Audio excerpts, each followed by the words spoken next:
და ამ 3 თვის განმავლობაში მე უფრო მეტად ხედავ რაღაც შეყვარებულობის პერიოდს, ძალიან ლამაზ პერიოდს და მთლიანობაში მე ეს ურთიერთობა განვითარდება თუ არა, შენზეა მთლიანად დამოკიდებული, მაგრამ ამ ადამიანის მხრიდან ნამდვილად არის ნაბიჯები და ნამდვილად ეცდება შენი გულის დაპყრობას.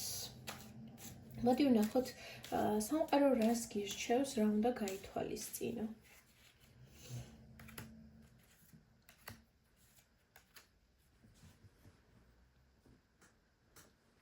სამყარო გირჩევს, რომ იმოქმედე და ნუ შეგეშინდება ნაბიჯების გადადგმის, ნუ შეგეშინდება წინ წასვლის.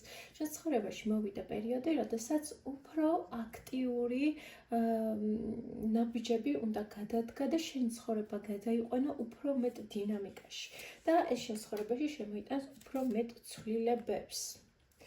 და თუ გაქვს ასევე ფინანსური პრობლემები და გეშინია ამ ყველაფრის, რომ შენი ფინანსური პრობლემები შეიძლება გახდეს მიზეზი ამ ურთიერთობის გაფუჭების, ან ამ ურთიერთობის დანგრევის, რომ ეს ადამიანი არ მოისურვებს შენთან ყოფნას, იმის გამო, რომ შენ არ დგახარ მყარად ფეხზე, რომ გეშინია რომ ისევ არ აღმოჩნდე რაღაც ისეთ სიტუაციაში, შესაძლოა იყავი ესეთ სიტუაციაში ადრე, სადაც მთლიანად ხარ სხვის კეთილდღეობაზე ორიენტირებული და შენ იღებ ძალიან დიდ ტვირთს შენს თავზე და ამ ყველაფრის შიშები ჩანს ძალიან აქტიურად.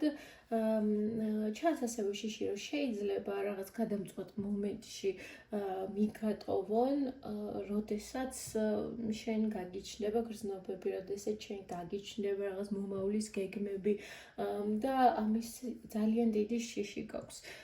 და თითქოს ინტუიციურად გრძნობ კიდევაც, რომ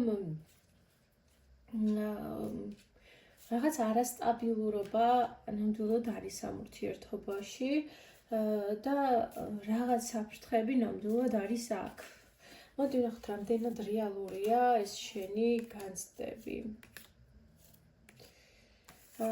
ეს შენი განცდები უფრო მეტად მომდინარეობს წარსული შიშებიდან, წარსული ტოქსიკური ურთიერთობებიდან.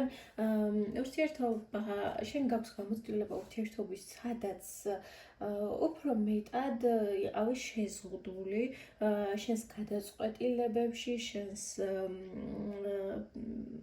სურვილებში, თითქოს არ შეგეძლო, რომ აი ცხოვრებისგან ის მაქსიმალური სიამოვნება